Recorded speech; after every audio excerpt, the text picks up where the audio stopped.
to use it. And if you have a caulk gun like this, see this here? You can take that out. So before you use this, if it has a little seal here, sometimes caulking doesn't have a seal, like this painted one here. You don't have a seal there, but sometimes you do have a seal. So then you just pull this thing out like that, and you take this and doink, doink, doink, and you're cutting and puncturing the little metal seal, you know, the aluminum seal down in there.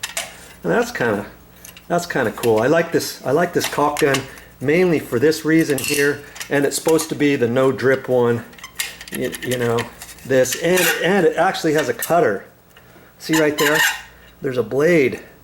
There's a blade right in there. I don't generally use it to snip those off. When I do, it doesn't cut it off clean, so I do it a different way. But you know, in a pinch, if you need that, you've got it.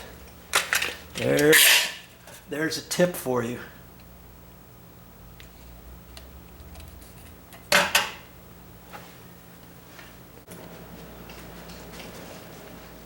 That's all I have for this time.